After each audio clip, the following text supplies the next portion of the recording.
inicio de semana tengan todos ustedes. Bienvenidos al canal de YouTube del Ter de la Cruz. No se les olvide dar me gusta, su like, bajo la campanita, piquen, puchen. Vamos con la siguiente. La contralínea.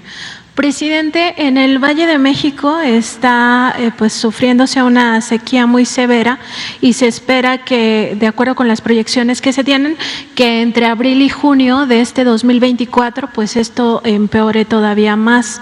Esto es importante porque ya está impactando directamente al sistema Cutzamala y este periodo de abril a junio, pues también se empata con el periodo electoral y esto podría pues caldear los ánimos, sobre todo entendiendo pues que viene toda la politiquería del conservadurismo y la derecha.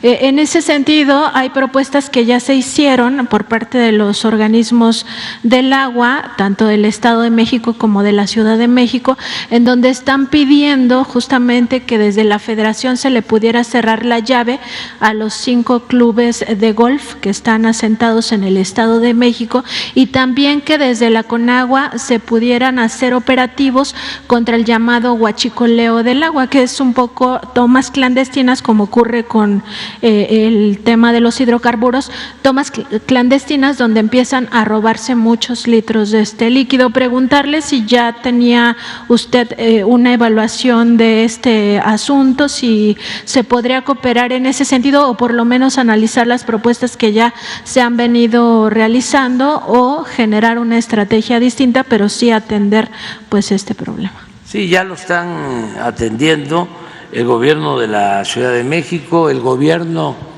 del Estado de México, la Comisión del Agua,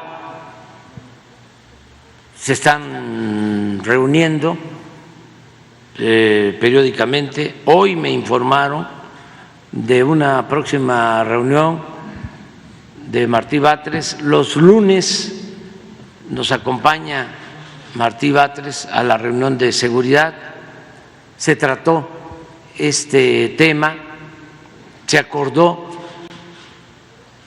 una reunión con la maestra Delfina, con Germán Martínez,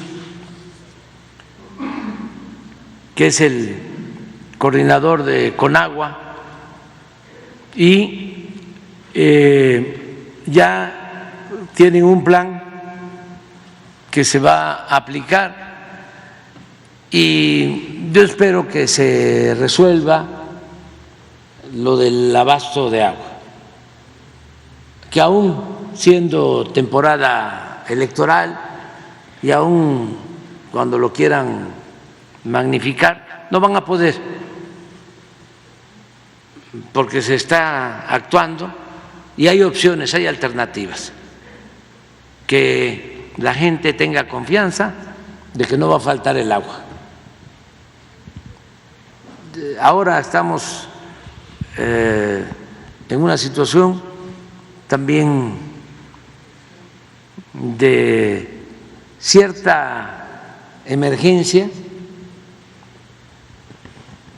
pero actuando de manera preventiva por los problemas de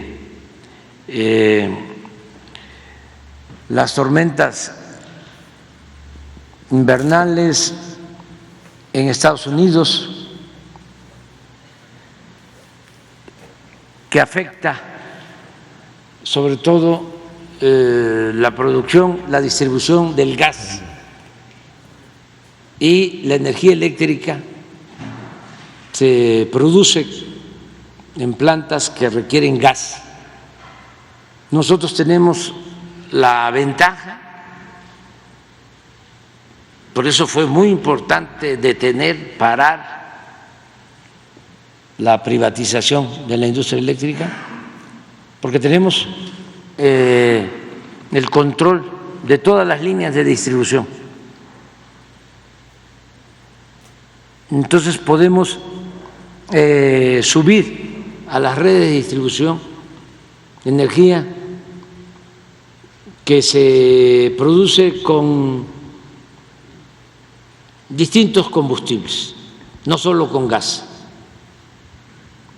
Y ya estamos actuando. y no va a aumentar el precio de la luz. Pero ya estamos actuando para que el consumidor no padezca, que no haya apagones y que no aumente el precio de la luz.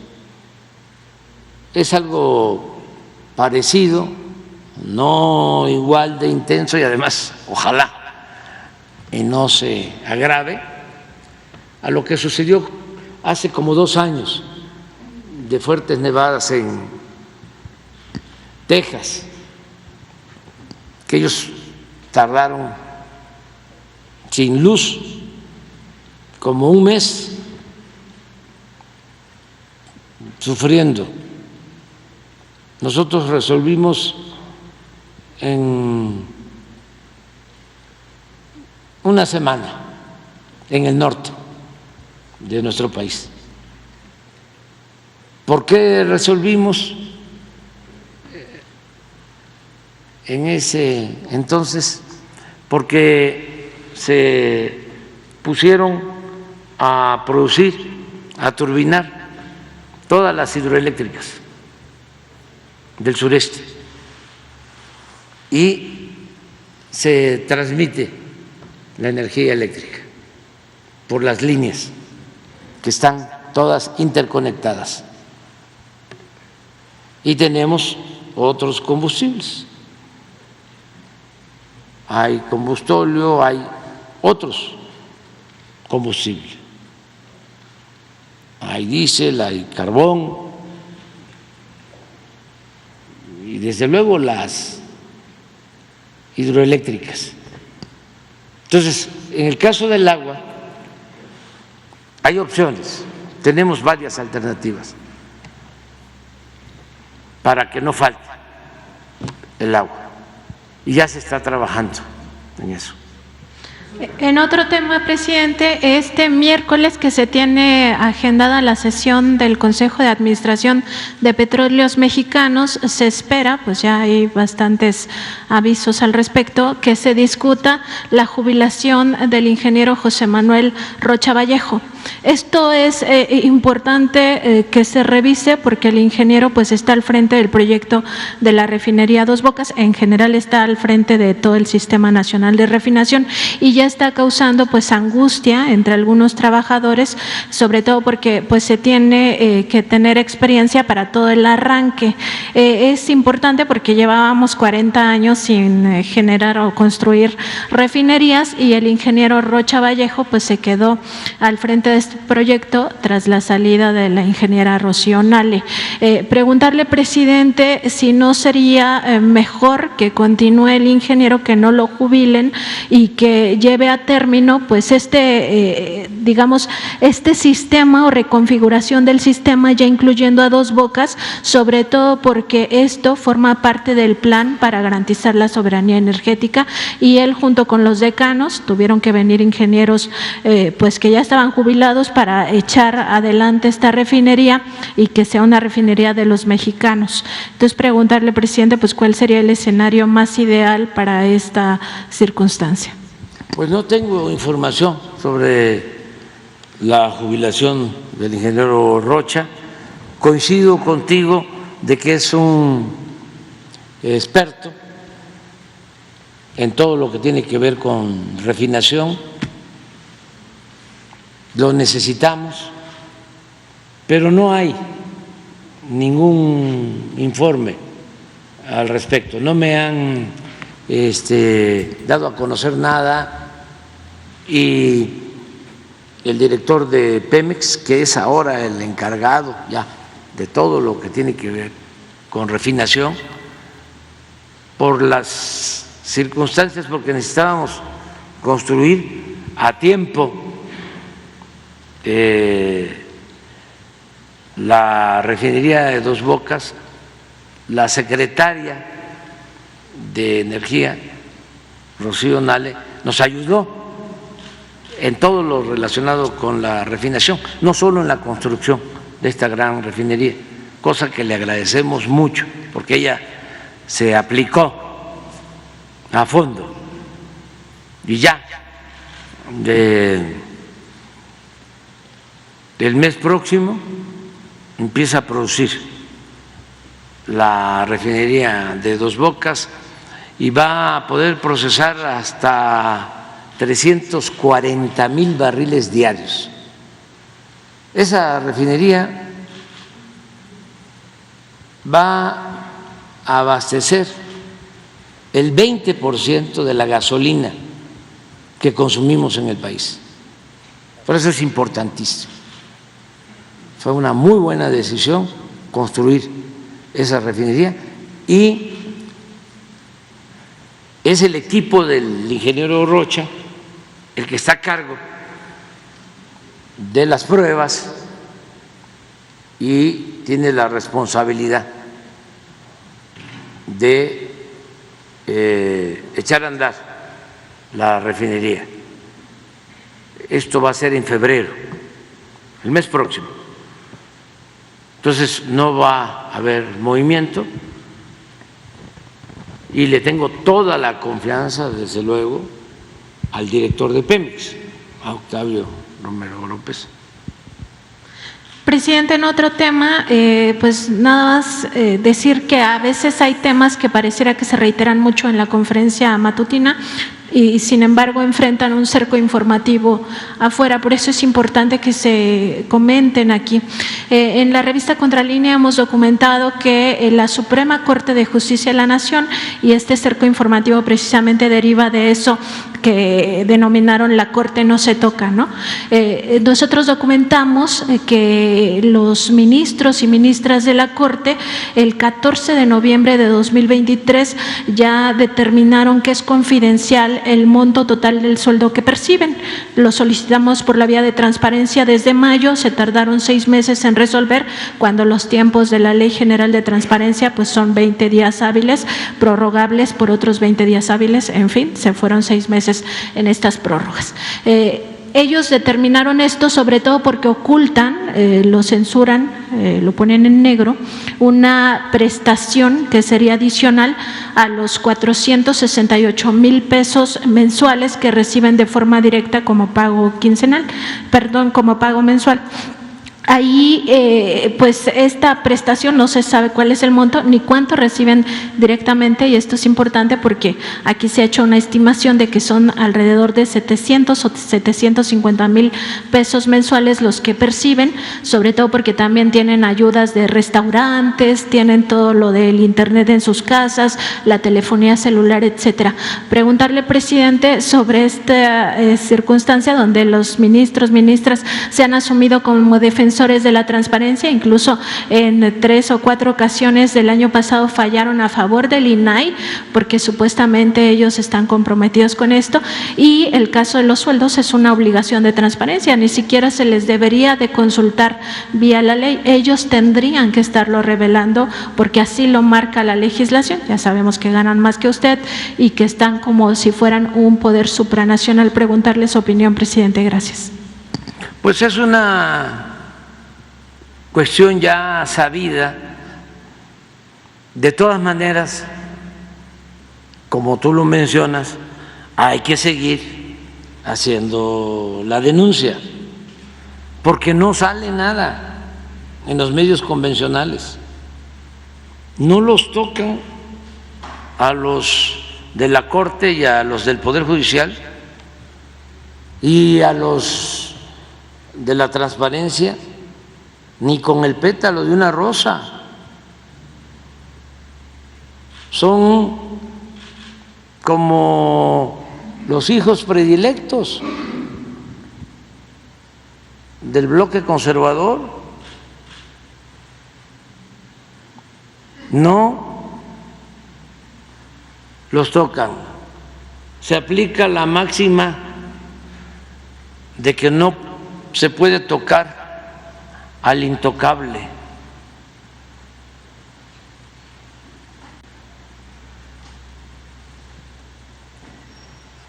Sin embargo, como me preguntó Isabel, de las reformas, de las iniciativas de reformas que voy a enviar, ahí va de nuevo la austeridad republicana. No puede haber gobierno rico con pueblo pobre.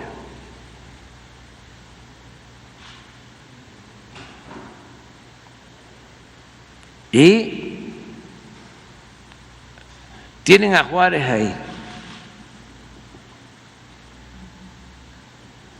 Así como dicen los abogados. ¿Quiere que le lea el artículo?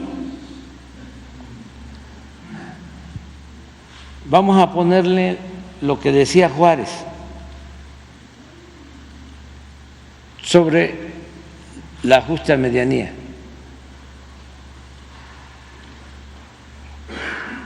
Para ver si se van a atrever cuando lleguen a la Corte a voltear a ver a Juárez o si van a bajar la mirada o ya se les resbala todo.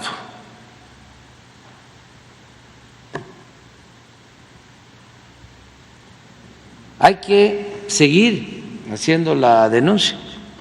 Es operación tapadera. Se tapan unos con otros. Lo de la transparencia.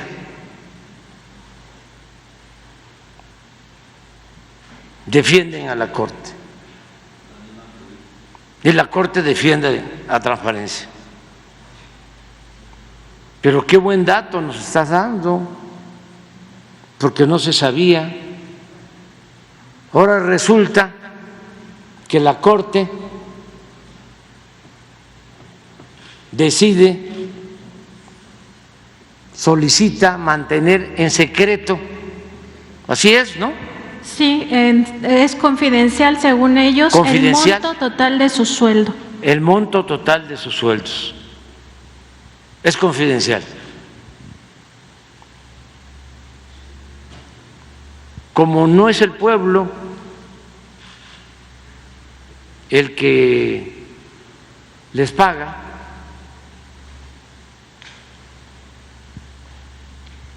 no es dinero público, ¿por qué van a dar a conocer cuánto ganan?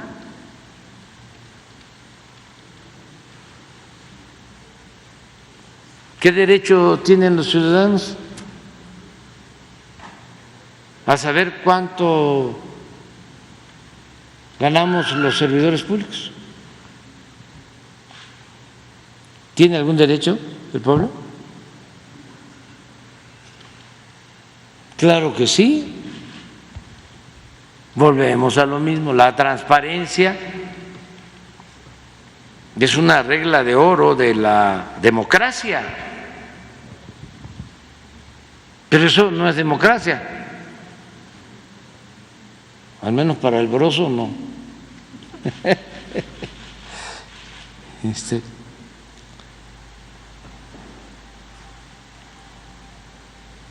¿Tenemos el texto?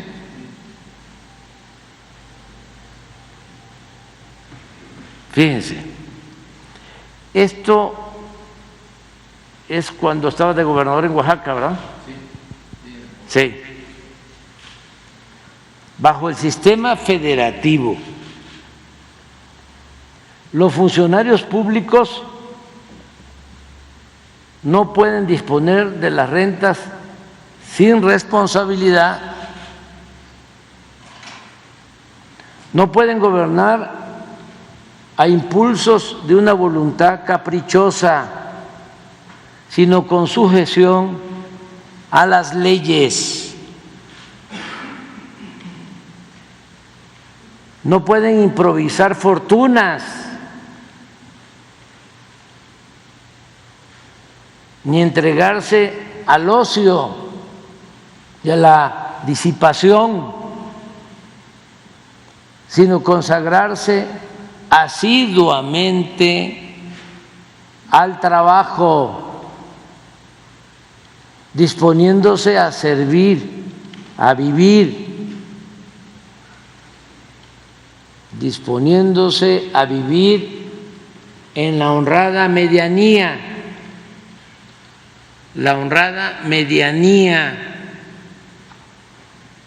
que proporciona la retribución que la ley les señala. ¿Qué les señala la ley como retribución? Que no ganen más que el presidente de la República. La Constitución lo establece en el artículo 127.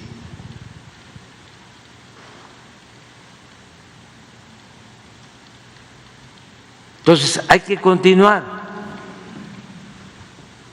haciendo esta denuncia y no relajar los criterios de austeridad republicana. Nosotros seguimos manteniendo el mismo presupuesto en presidencia.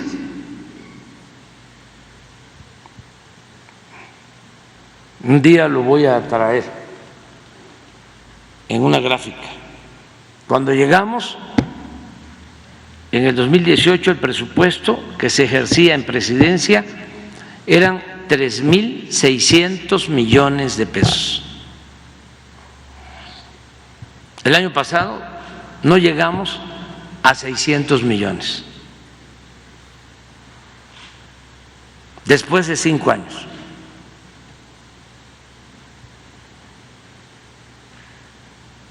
Y lo mismo, vamos a seguir manteniendo austeridad en viáticos,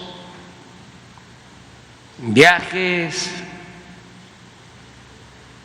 rentas y otros gastos.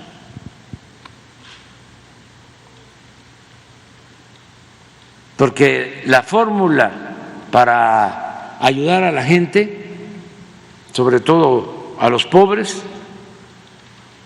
es no permitir la corrupción y no permitir los lujos en el gobierno. Y todo lo que se ahorra con estas dos medidas ayuda a que le llegue el presupuesto a la mayoría del pueblo, como está sucediendo. Puedo probarles que a más de 30 millones de familias les está llegando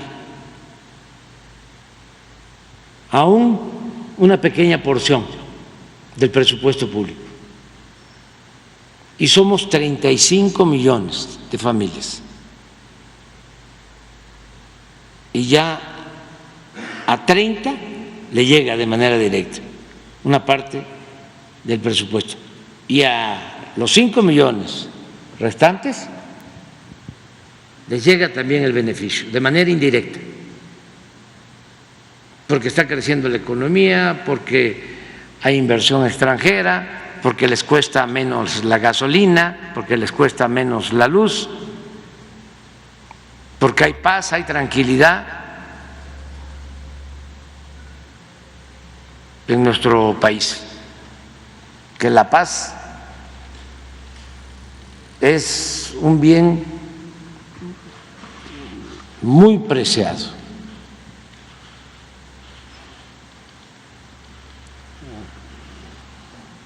Muy importante. Aquí no se avisoran crisis económicas, financieras, políticas, nada.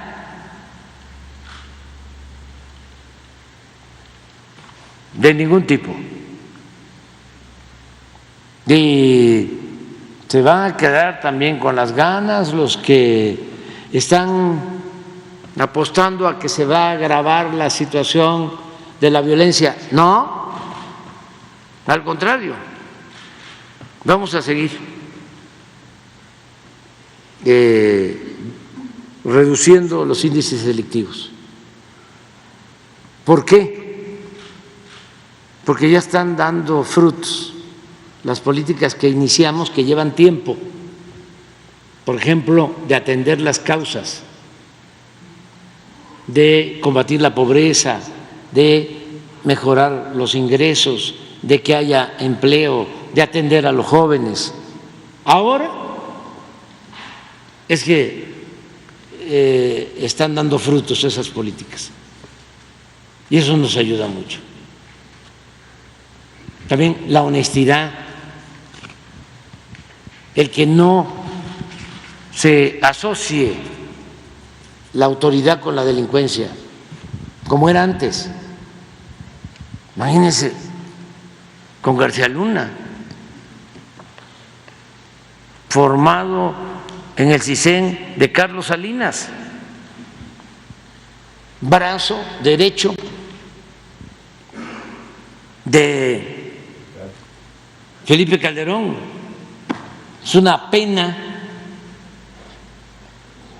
ofrezco disculpa a los conservadores, se van a enojar,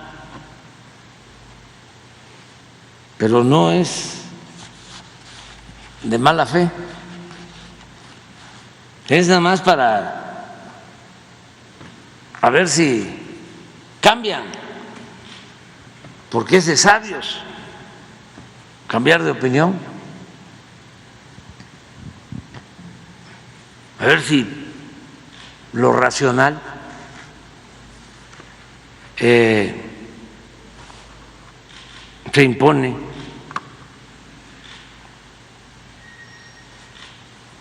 Se sitúa por encima del fanatismo, en una de esas. Pero esto no lo saben la mayoría. Escribió sus memorias el presidente de Francia, Sarkozy. A ver si los que nos están escuchando, viendo, sabían. Ahora que estoy en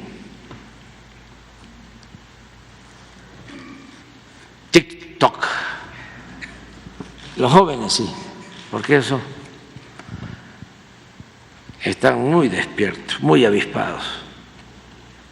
Eso sí sabían. Pero la mayoría no sabía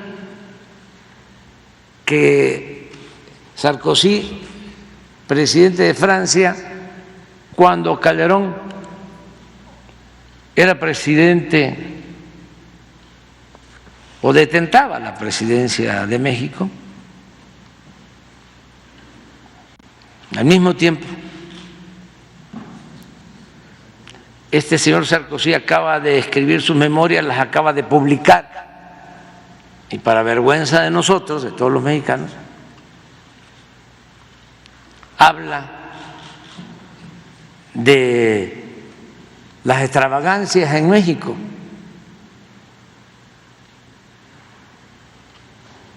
De que le prestaron una casa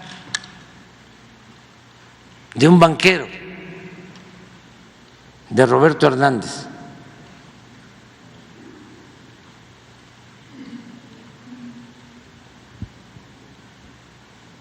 Una residencia, no sé dónde, dice en dónde, porque no es Punta de Pájaro allá en Quintana Roo, esa se la prestó Roberto Hernández a Fox.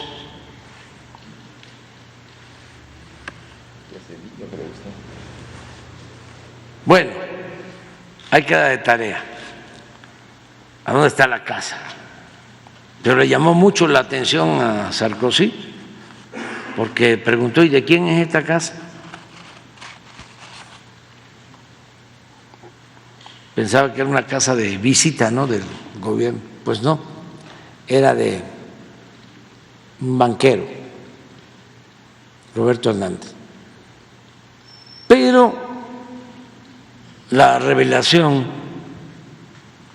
más impactante es que dice que cuando tratan el tema de la ciudadana francesa que estaba detenida, Florence Cassés,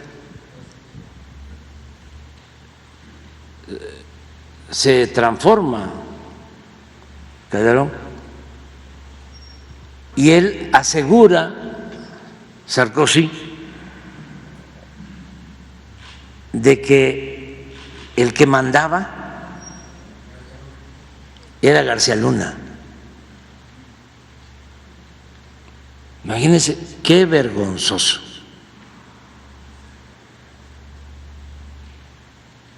Porque una cosa es decir hombre fuerte, cercano, pero decir que estaban invertidos los papeles,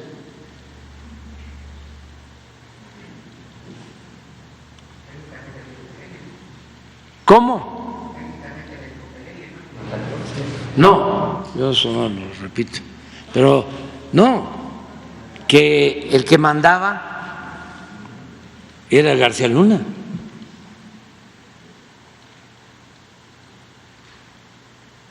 Ustedes sí, porque es su trabajo, ¿no? Ustedes lo sabían. Pero la mayoría de la gente esto no lo sabía. A lo mejor lo sacó el Reforma, ¿no? La casa en Manzanillo. Sí. En Colima. ¿Y es de Roberto Hernández? Está demostrado. Sí, eso lo dicen las memorias. Lo dice en la memoria. ¿Verdad? ¿Y luego no sacó nada el Reforma? ¿Manda? ¿En el Reforma no sacó nada? ¿De las memorias de Sarkozy? Sí. No, que yo sepa. Bueno, a lo mejor Las sí. citaron, pero no sé. Pero la gente no lo sabía. Fíjense cuántas cosas. Les puedo decir que el 95% no sabía lo que dijimos hoy, que García Luna comenzó en el CISEN con Salinas de Gortari. 95% no lo sabía, y a lo mejor hasta más. Es el porcentaje, se desconocía. Y también 95%, si no es que más, no conocían estas revelaciones de Sarkozy en sus memorias. Por eso hacen falta las mañaneras.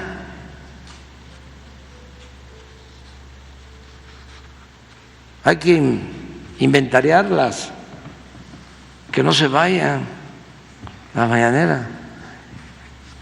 Yo me voy a ir. No, tampoco, no. Cada quien tiene su forma,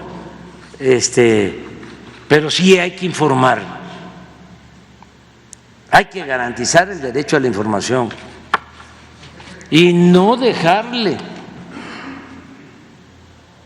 este asunto tan importante, porque un pueblo informado es un pueblo consciente, es un pueblo politizado, es un pueblo que sabe de sus responsabilidades y de sus derechos. La información es como la libertad, es lo que hace una sociedad mejor. Llámese mañanera, como se llame, pero que se garantice el derecho a la información y que no se deje a las grandes corporaciones el derecho a informar, que no se deje que haya un monopolio que controle, que censure, que sea el que dosifique la información y que diga esto se publica, esto no.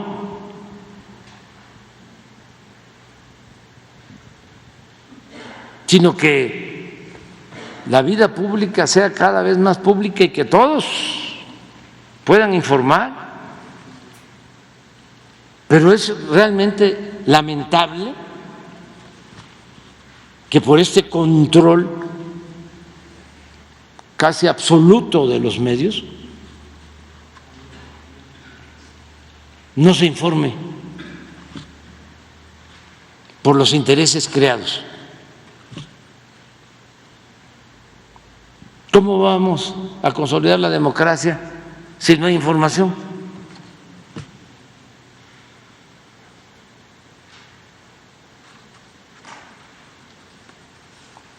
Es una lucha que hay que seguir dando. Imagínense los de transparencia aceptando mantener en secreto lo que ganan los ministros. ¿Cómo le llaman cuando tachan? Testar. Testar. Te entrego el documento, pero testado.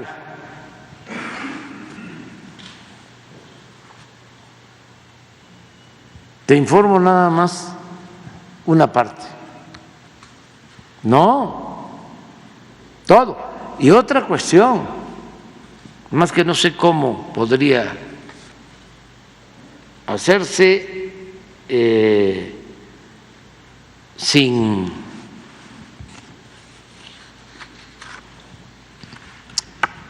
afectar los derechos individuales, pero que también informen los dueños de los medios de comunicación sobre sus ingresos y los conductores de radio, de televisión.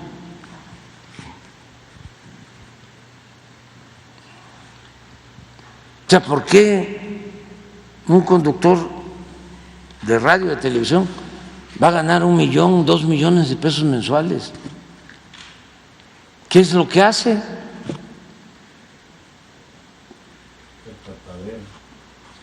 No sé. Creo que hablábamos de Loret de Mola, pero gana más Loret que un ministro de la Corte.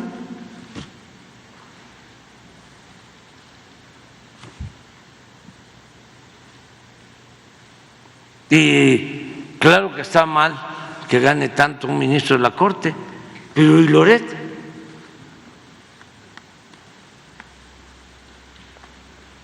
¿1 millón al mes?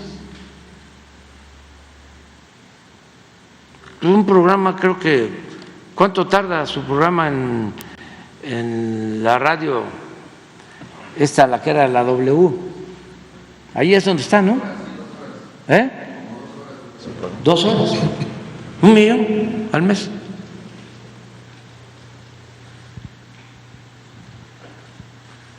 Gana más que un ministro de la Corte, porque el ministro de la Corte, pues, cuando menos, debe de trabajar más tiempo, ¿no?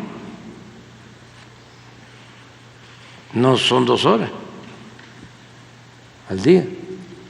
Y es de lunes a viernes o también sábado y domingo. No, de lunes a viernes. Entonces, ¿cuánto trabaja? 10 horas a la semana.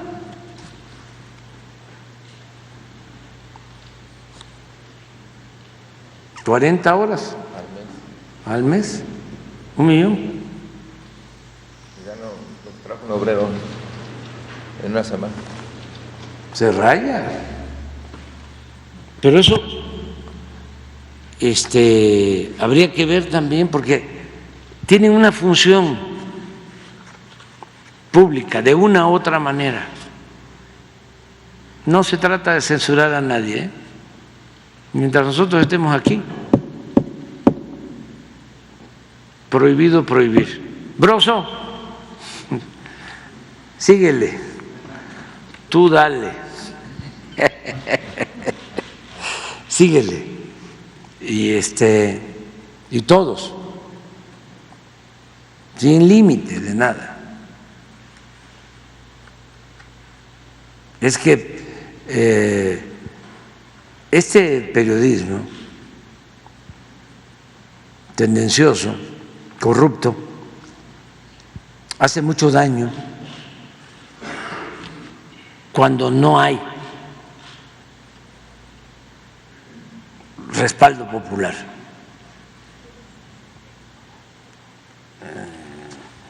Le hicieron muchísimo daño al presidente Madero.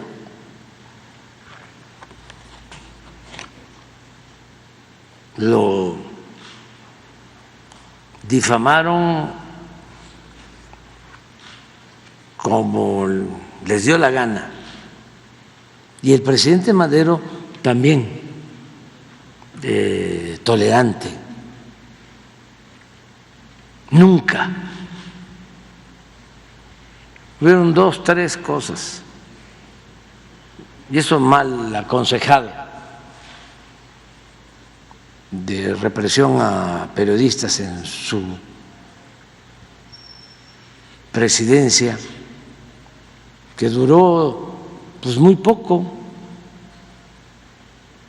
Entró en el 12, ¿no?, hasta febrero del 13.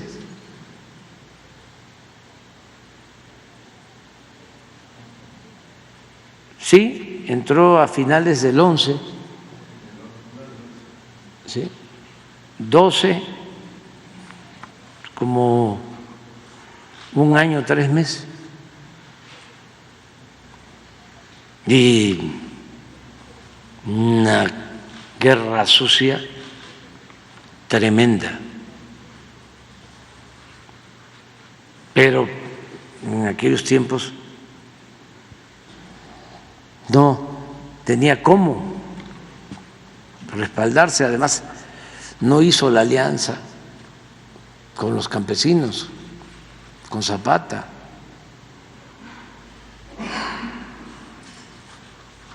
No quiso o no pudo, que era lo que lo podía haber apoyado, apuntalado para enfrentar a la oligarquía porfirista, que estaba intacta, toda la estructura de dominación y todos los medios en contra. Entonces, nosotros hemos resistido, aguantamos, porque tenemos una comunicación con la gente permanente, constante, y hay un nivel de concientización en nuestro pueblo como nunca se había visto. La gente está muy despierta, muy consciente, y eso nos ayuda, ¿no? Pero sí se tiene que continuar garantizando el derecho a la información, que no se monopolice el manejo de la información, que no haya cercos informativos y que haya pluralidad, que no sea nada más una tendencia. Es que ahora pone uno la radio, Radio Fórmula, termina uno un programa, entra el otro, lo mismo, y el otro, pero le cambia uno a Radio 1000 o a la W o a Imagen.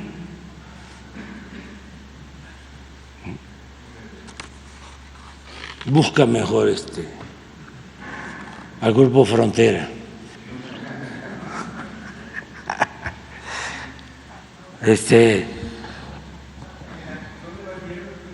Gracias, vamos presidente. a hacer, sí, vamos a hacer una gira por el norte, vamos a ir a las minas de Pasta de Concho, Pinabete. Vamos, sí, porque estamos llevando a cabo trabajos para rescatar a los mineros en las dos minas y quiero ir a ver cómo vamos. Son trabajos complejos, pero se ha ido avanzando, pero ya se nos está agotando el tiempo y voy a eso.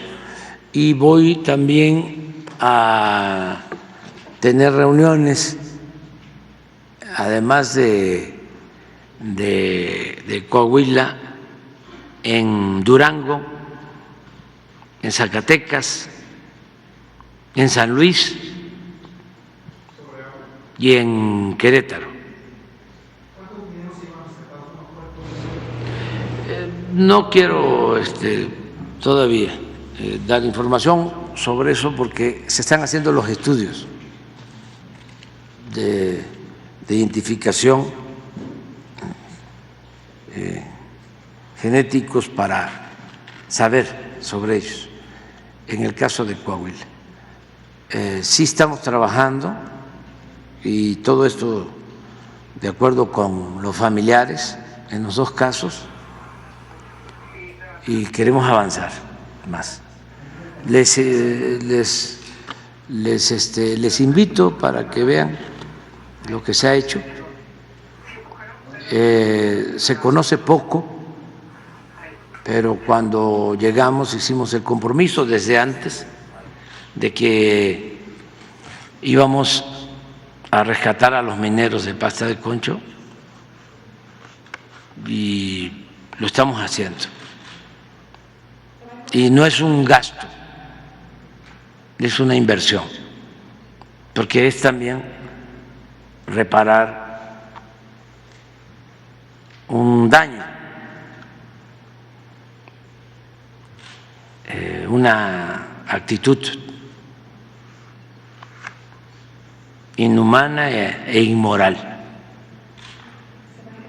Y lo mismo en la otra mina de Coahuila.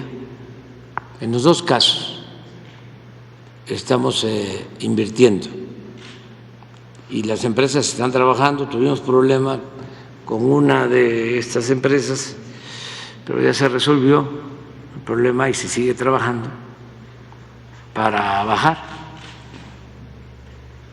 hasta donde se considera están los mineros.